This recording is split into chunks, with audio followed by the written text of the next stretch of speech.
Hi ஃப்ரெண்ட்ஸ், வணக்கம். Welcome to Unacademy. இந்த லெசன் நம்ம என்ன பார்க்க போறோம் பார்த்தீங்கன்னா, preamble of the constitution part ஒரு ஓவர்வியூ பார்த்துருக்கோம். அதில் கண்டினியூவேஷன் தான் பார்க்க போறோம். டாபிக் உள்ள போறதுக்கு முன்னாடி என்னோட இன்ஃபர்மேஷன் நான் ஏற்கனவே சொல்லியிருக்கேன். என்னுடைய லெசன் மற்றும் கோர்சஸ் உங்களுக்கு பிடிச்சுன்னா லைக் பண்ணுங்க, ரேட்டிங் கொடுங்க, ரிவ்யூ பண்ணுங்க, உங்க ஃப்ரெண்ட்ஸோட மறக்காம ஷேர் பண்ணுங்க, ஸோ தட் அவங்களும் பெனிஃபிட் ஆவாங்க. இந்த லிங்க்ல நீங்க ஃபாலோ பண்ணீங்கன்னா நான் போற லெசன்ஸ் வரும். கூடிய சீக்கிரத்தில் அன் அகாடமியில் டிஎன்பிஎஸ்சி சப்ஸ்கிரிப்ஷன் கொண்டு வர போறாங்க. அதனால என்ன பயன் பார்த்தீங்கன்னா, அதில் வந்து எல்லா எஜுகேட்டர்ஸுமே டிஎன்பிஎஸ்சி எல்லா எஜுகேட்டர்ஸுமே வந்து கிளாஸ் எடுப்பேன். அவங்களுடைய லெசன்ஸ்லாம் நீங்கள் வந்து பார்க்கலாம். அது மட்டும் இல்லாமல் எல்லா அந்த டாபிக்ஸுமே வந்து கம்ப்ளீஷன் இருக்கும். மல்டிபிள் சாய்ஸ் கொஸ்டின் ஒரு கிளாஸ் போய் எப்படி நீங்கள் அட்டன் பண்ணலாம், அதே மாதிரி படிக்கலாம். ஸோ உங்களுக்கு விருப்பம் இருந்துச்சுன்னா நீங்கள் ஜாயின் பண்ணுங்கள். ஒரு மாதத்துக்கு ஒரு தொகை, இல்லைனா பல்கா 6 months இல்லைனா 12 months அப்படின்னு சொல்லிட்டு ஒரு சர்டன் அமௌண்ட் இருக்கு. அதில் நீங்கள் 10% ஆஃபர் கிளைம் பண்ணணும்னு நினச்சிங்கன்னா கோமலவல்லி அப்படின்ற இந்த ரெஃபரல் கோடை நீங்கள் யூஸ் பண்ணுங்க. கே கேப்ஸ் வி கேப்ஸ் நடுவில் ஸ்பேஸ் கிடையாது. ஸோ ஃபர்ஸ்ட் பாருங்க, ரிபப்ளிக் அப்படின்னு ஒரு டாபிக் தான் பார்க்க போறோம். ஸோ ரிபப்ளிக்ங்கிறது குடியரசு நமக்கு தெரியும். ஸோ அதுக்கு முன்னாடி பார்த்தீங்கன்னா டெமோக்ராட்டிக் பாலிட்டி வந்து என்னவா பிரிக்கலாம் பார்த்தீங்கன்னா ரெண்டா பிரிக்கலாம். ஸோ ஜனநாயகத்தை வந்து ரெண்டா பிரிக்கலாம். ஒன்று பார்த்தீங்கன்னா முடியாட்சின்னு சொல்லுவாங்க, அதாவது மொனார்கி, அண்ட் தென் குடியாட்சின்னு சொல்லுவாங்க, அதாவது ரிபப்ளிக். மொனார்கின்றது ஒரு யூஸ்வலாக பார்த்தீங்கன்னா அந்த காலத்தில் வந்து ராஜா ராணி அவங்க தான் வந்து அந்த என்டையர் ஸ்டேட் வந்து அந்த பகுதியில் வந்து ஆண்டுட்டு வந்தாங்க இல்லையா. ஸோ அதுதான் வந்து மொனார்கின்னு சொல்லுவாங்க. ரிபப்ளிக்ன்றது மக்களால் தேர்ந்தெடுக்கப்பட்ட பிரதிநிதி தான் வந்து என்ன பண்ணாங்க, அந்த என்டையர் கண்ட்ரியை வந்து ரூல் பண்ற மாதிரி இருக்கும். ஓகேங்களா. அப்போ மொனார்கி பார்த்தீங்கன்னா the head of state usually king or queen தான் இருப்பாங்க. enjoys a hereditary position. இப்போ ஃபார் எக்ஸாம்பிள் ராஜா இருக்காரு. ஸோ அதுக்கப்புறமேட்டு அவங்க பிள்ளை வருவார் பிரின்ஸ். ஸோ அதுக்கப்புறம் அவர் தான் வந்து ராஜா வருவார். ஸோ இதே மாதிரி வந்து அவங்க குடும்பத்திலேருந்து தான் வந்து அந்த என்டையர் ஸ்டேட்டை வந்து ரூல் பண்ற மாதிரி இருந்தது. ஓகேங்களா. ஸோ ஃபார் எக்ஸாம்பிள் இன்னமும் அது எங்க ஃபாலோ பண்றாங்க பார்த்தீங்கன்னா பிரிட்டன்ல வந்து ஃபாலோ பண்றாங்க. ஓகேங்களா. அடுத்தா பாருங்க என்ன ரிபப்ளிக். ஸோ ரிபப்ளிக்ல பாத்தீங்கன்னா என்னன்னா யூஎஸ்ஏ நம்ம எல்லாமே வந்து ரிபப்ளிக் தான், குடியாட்சி தான் வந்து நம்ம ஃபாலோ பண்றோம். So head of state is always elected directly or indirectly for a fixed period. உதாரணத்துக்கு இப்போ வந்து பிரைம் மினிஸ்டருடைய ஆட்சி காலம் பார்த்தீங்கன்னா 5 வருஷம். அப்போ நம்ம என்ன பண்றோம், மக்களவை தேர்தலுக்கு ஓட்டு போட்டு ஸோ அதில் வந்து எம்பிகள் வந்து செலக்ட் பண்றாங்க. ஸோ அதில் அவங்க எல்லாமே வந்து மெஜாரிட்டி கிடைச்சி யாருக்கு மெஜாரிட்டி கிடைக்குதோ அவங்க யார் லீட் பண்ண போறாங்க ரெப்ரஸன்டேட்டிவ், அவங்க தான் வந்து பிரைம் மினிஸ்டர் வர போறாங்க. ஓகேங்களா. ஸோ அதே மாதிரி தான் வந்து சீஃப் மினிஸ்டர் இருக்கும். ஸோ இது எல்லாமே பார்த்தீங்கன்னா எங்க ஃபாலோ பண்றாங்கன்னு பார்த்தீங்கன்னா யூஎஸ்ஏல ஃபாலோ பண்றாங்க, நம்மளும் அதை தான் ஃபாலோ பண்ணிட்டு இருக்கோம். இந்த டேர்ம் ரிபப்ளிக் அப்படின்றத நம்ம பிரியாம்பிள் வந்து என்ன சொல்லுன்னு பார்த்தீங்கன்னா, India has an elected head called the president. So India has an elected head called the president சொல்லிருக்காங்க. He is elected indirectly for a fixed period of 5 years. இவர் வந்து எப்படி எலெக்ட் பண்ணுவாங்க, எலக்ட்ரல் காலேஜஸ் அந்த மூலமா வந்து எலெக்ட் பண்ணுவாங்க. So இன்டைரக்டா வந்து இவரை எலெக்ட் பண்ணுவாங்க 5 ஆண்டு காலம். ஓகேங்களா. ஸோ இதை வந்து இங்க சொல்லியிருக்காங்க. ரிபப்ளிக் அப்படின்னாலே 2 சொல்றாங்க, மீன்ஸ் 2 or more things. அதாவது 2 அதுக்கு மேற்பட்டதை சொல்றாங்க. என்னன்னு பாத்தீங்கன்னா பொலிட்டிக்கல் சொவரினிட்டி, அதாவது மக்களுக்காக அப்படின்றது இருக்கும். அதே மாதிரி இப்ப முடியாட்சி அப்படின் போது என்னாங்கன்னா ஃபுல்லாமே வந்து அரசு குடும்பத்துல இருந்து அவங்க மட்டும்தான் வந்து ரூல் பண்ற மாதிரி வரும். ஆனா இதுல பாத்தீங்கன்னா ரெப்ரஸன்டேட்டிவ் நம்ம வந்து செலக்ட் பண்றோம். ஸோ மக்கள்ல யாரா ஒருத்தவங்க நம்ம சூஸ் பண்ணி நம்ம ரெப்ரஸன்டேட்டிவா நம்ம இது பண்றோம். ஓகேங்களா. So not in single individual like king. ஓகேங்களா. ஸோ இதுதான் வந்து சொல்றாங்க. அப்ப எல்லா சிட்டிசனுக்குமே வந்து ஒரு அந்த எம்எல்ஏக்கோ எம்பிக்கோ ஸோ அந்த போஸ்ட்டுக்கு வந்து தகுதியானவர்கள் தான். அதுக்கு ஒரு சர்டன் லிமிட் இருக்கு, 35 வயசு. ஸோ அது மாதிரிலாம் இருக்கு. அடுத்தா பாருங்க ஜஸ்டிஸ், நீதி பத்தி சொல்றாங்க. ஜஸ்டிஸ் ஸோ பிரியாம்பிள வந்து ஜஸ்டிஸை பத்தி கொடுத்துருக்காங்க. ஜஸ்டிஸ் அப்படின்றது நீதி. ஓகேங்களா. அதாவது சமூகம் மற்றும் பொருளாதார மற்றும் அரசியல் நீதியை வந்து ஃபுல்லாமே பார்ப்பாங்க. ஓகேங்களா. ஸோ சமூக ரீதியிலும் ஜஸ்டிஸ் இருக்கணும், பொருளாதார எக்கானமிக் சைட்லையும் வந்து ஜஸ்டிஸ் இருக்கணும், அரசியல் ரீதியிலும் வந்து ஜஸ்டிஸ் வந்து இருக்கணும் அப்படின்னு சொல்லிட்டு 3 டிஸ்டிங்க்ட் ஃபார்ம் கொண்டு வந்திருக்காங்க. Social, economic and political, secure through various provisions of fundamental rights and directive principles. So இதன் மூலமாக எங்களுடைய உரிமை ஃபண்டமெண்டல் ரைட்ஸ், அதாவது அடிப்படை கடமைகள் மூலமாகவும் டைரக்டிவ் பிரின்சிபல்ஸ் மூலமாகவும் இந்த ஜஸ்டிஸுக்கு அதிக இம்பார்ட்டன்ஸ் கொடுத்திருக்காங்க. ஓகேங்க. ஸோ நெக்ஸ்ட் பாருங்க சோஷியல் ஜஸ்டிஸ் எதை சொல்லுது. சோஷியல் ஜஸ்டிஸ் அப்படின்றது equal treatment of all citizen. இப்ப இந்த சமுதாயத்துல வந்து எல்லாருமே வந்து சமம் அப்படின்றது தான் சோஷியல் ஜஸ்டிஸ் வந்து சொல்லுது. ஓகேங்களா. அந்த சமுதாயத்தில் அனைவரும் சமம் அப்படின்றது சோஷியல் ஜஸ்டிஸ் சொல்லுது.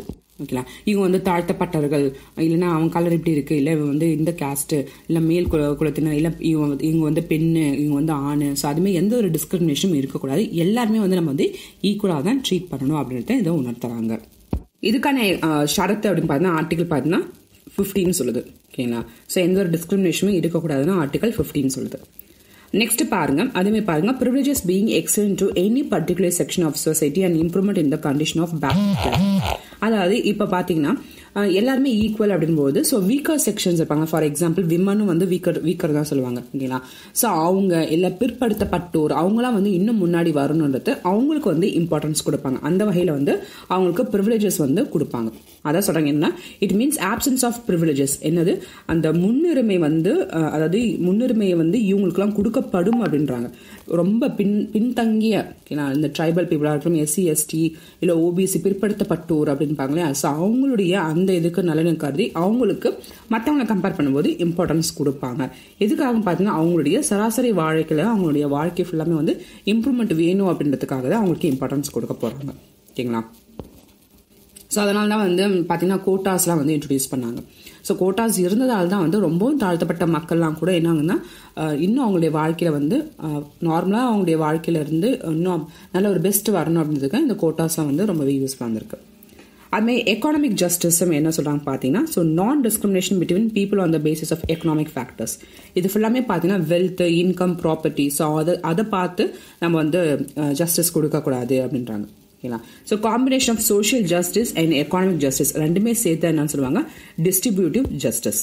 சோஷியல் ஜஸ்டிஸும் எக்கானமிக் ஜஸ்டிஸும் சேர்த்து என்னன்னு சொல்லுவாங்க, டிஸ்ட்ரிபியூட்டிவ் ஜஸ்டிஸ்.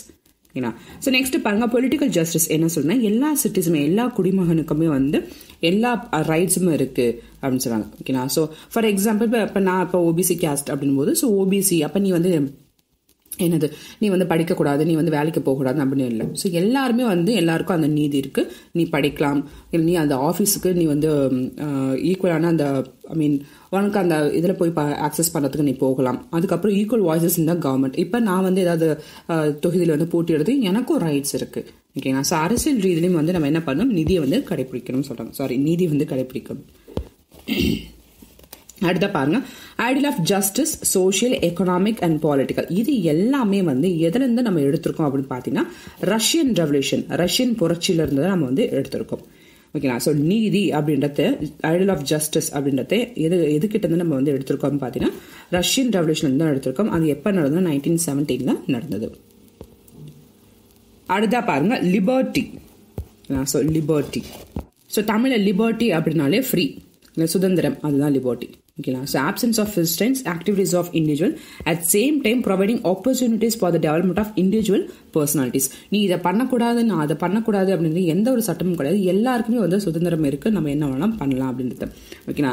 ஆனால் என்ன வேணாலும் பண்ணலான்றத வந்து எந்த மீனிங்ல எடுத்துக்கணும், நல்லதே பண்ணுறது. ஓகேங்களா. ஸோ ஈவன் நம்ம வந்து தப்பு பண்ற மாதிரி இருந்தால் ஸோ நம்ம ஜஸ்டிஸ் படி நம்மளை வந்து தண்டிக்கப்படுவார்கள். ஓகேங்களா.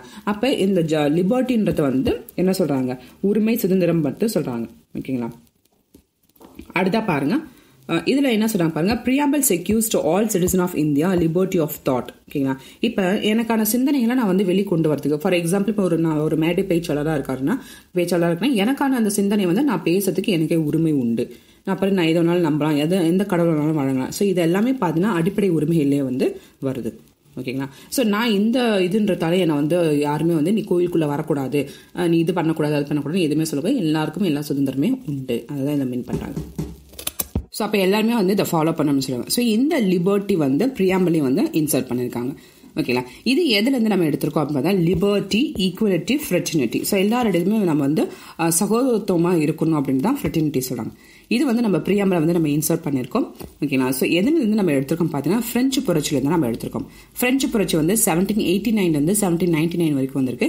அவங்க வந்து இந்த ஐடல்ஸ் வந்து எடுத்திருக்காங்க. ஸோ அதுல இருந்து நம்ம வந்து எடுத்திருக்கோம்.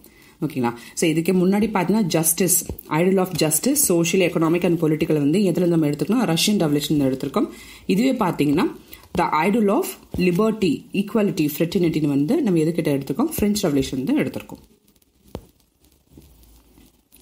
ஈக்குவாலிட்டின்றது அதுதான். ஈக்குவாலிட்டி வந்து எல்லாருக்குமே வந்து ஈக்குவல் ப்ரிஃபரன்ஸ் கொடுக்கணும். ஆனால் எக்ஸப்ட் பார்த்தீங்கன்னா ஒரு சில வீக்கர் செக்ஷன் லைக் வந்து ரொம்ப பின்தங்கி இருக்கவங்க, பிற்படுத்தப்பட்டோர், அதுக்கப்புறமேட்டு விமென்ஸுக்கு அவங்களுக்கு வந்து ப்ரிவிலேஜஸ் வந்து கொடுப்பாங்க, ஓகேங்களா, முன்னுரிமை கொடுப்பாங்க. அதுதான் ஓகேங்களா. So opportunities for all individuals without any discrimination. ஆனால் இதுலேயே வந்து ஒரு சில அந்த கண்டிஷன்ஸ் இருக்குது, அவங்களுக்கு வந்து இந்த இம்பார்ட்டன்ஸ் கொடுப்பாங்க. இந்த ப்ரொவிஷன்ஸ் எல்லாமே இந்த ஈக்குவாலிட்டி வந்து 3 இதுவாக டைமென்ஷனாக பிரிக்காங்க: civic, political and then economic. ஓகேங்களா. ஸோ இதெல்லாமே பார்த்தீங்கன்னா இந்த ஃபண்டமெண்டல் ரைட்ஸில் அடிப்படை உரிமைகள் வந்து கொடுத்துருக்காங்க. ஸோ எல்லாருமே வந்து சட்டத்தின் வந்து சமம்ன்றாங்க.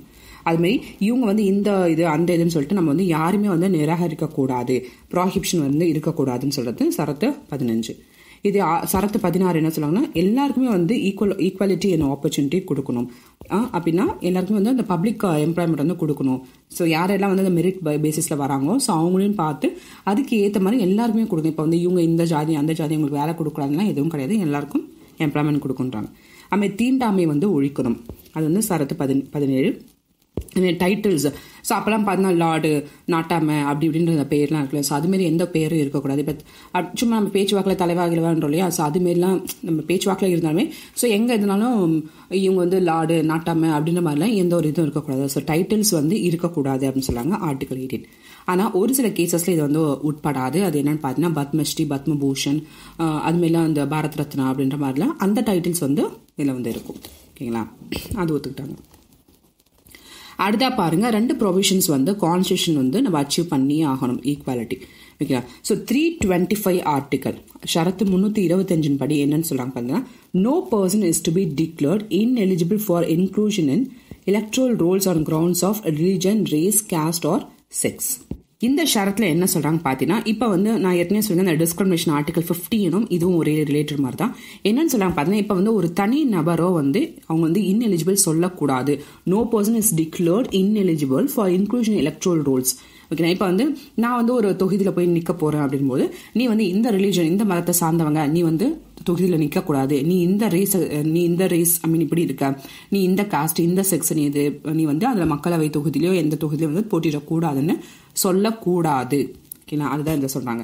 நெக்ஸ்ட் பாருங்க, ஆர்டிகல் 326 என்ன சொல்றது பார்த்தீங்கன்னா, லோக்சபா அண்ட் ஸ்டேட் அசம்பிளிஸ்லயும் வந்து நம்ம என்ன பண்ணா ஓட்டு போடுற உரிமை வந்து எங்களுக்கு உண்டு. இப்ப இவங்க வந்து அதாவது 18 வயசு தான் எல்லாருக்கும் ஓட்டு போடுறது. இப்ப எனக்கு 20 வயசு ஆனாலும் நீ வந்து பொண்ணு, உனக்கு வந்து ஓட்டு போற உரிமை கிடையாது அப்படின்னு சொல்லக்கூடாது. எல்லாருக்குமே வந்து ஏழையா இருக்கட்டும், பணக்காரா இருக்கட்டும், யாரா இருந்தாலும் கண்டிப்பா அந்த ஓட்டு போற உரிமை எல்லாருக்குமே உண்டு அப்படின்றத சொல்றதுதான் ஆர்டிகல் 326. இதே பார்த்தீங்கன்னா டைரக்டிவ் பிரின்சிபல் ஆஃப் ஸ்டேட் பாலிசில என்ன சொல்லியிருக்காங்கன்னா, secures to men and women equal right to an adequate means of livelihood and pay equal pay for equal work. ஓகேங்களா. ஸோ அதாவது ஆண் பெண் 2 பேருமே வந்து வேலை செஞ்சா அவங்களுக்கான அந்த சம ஊதியம் வந்து நம்ம கொடுத்தாகணும் அப்படின்ட்டு இதை சொல்றாங்க. அப்போ ஈக்குவாலிட்டி இங்கேயும் மீன் ஆகுது. ஓகேங்களா. ஸோ எல்லாத்துலயுமே வந்து ஈக்குவாலிட்டி வந்து இருக்கணும் அப்படின்னு தான் மீன் பண்ணியிருக்காங்க. ஃப்ரெட்டர்னிட்டின்றது தி சென்ஸ் ஆஃப் பிரதர்ஹுட், எல்லார்கிட்டையும் வந்து நம்ம வந்து ஃப்ரெண்ட்லியா இருக்கணும் அப்படின்றாங்க.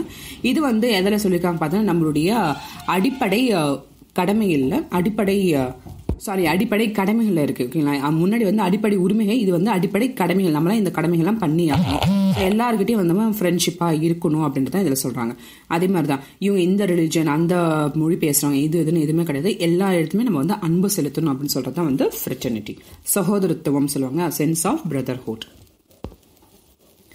இன்டெகிரிட்டி அப்படின்றது பார்த்தீங்கன்னா, இப்போ நம்ம இந்தியான்னு போது இப்போ நம்ம வேற ஸ்டேட், இப்போ தமிழ்நாடுன்றது வேற ஸ்டேட்டு, கேரளா இல்லை லைக் உத்தரப்பிரதேஷ், ஸோ அங்கங்கே தனித்தனி ஸ்டேட். அப்போ இந்த ஸ்டேட் மக்கள் அங்கே போகக்கூடாது, அங்கே இருக்க இங்கே வரக்கூடாது அப்படிலாம் இல்லை. எல்லாருமே வந்து நம்ம எல்லாமே ஒருங்கிணைந்த இந்தியாவில் இருக்கும். ஸோ எல்லாமே வந்து நம்ம ஸ்டேட்டுன்னு சொல்றதோட நம்மளாம் வந்து இந்தியர்கள்னு சொல்றது தான் நம்ம வந்து சொல்லணும் அப்படின்றத இந்த இன்டெகிரிட்டி வந்து ஒருங்கிணைந்த அப்படின்னு தான் சொல்லணும். இந்த வார்த்தை இன்டெகிரிட்டி இந்த வார்த்தை வந்து எப்போ இன்சர்ட் பண்ணாங்கன்னா 42வது கான்ஸ்டியூஷன் அமெண்ட்மென்ட் ஆக்ட் படி 1976ல இன்சர்ட் பண்ணாங்க. So all the friends, so இது வரைக்கும் பார்த்தீங்கன்னா நம்ம ப்ரீஆம்பிள் ஆஃப் த கான்ஸ்டியூஷன் பற்றி பார்த்தோம்.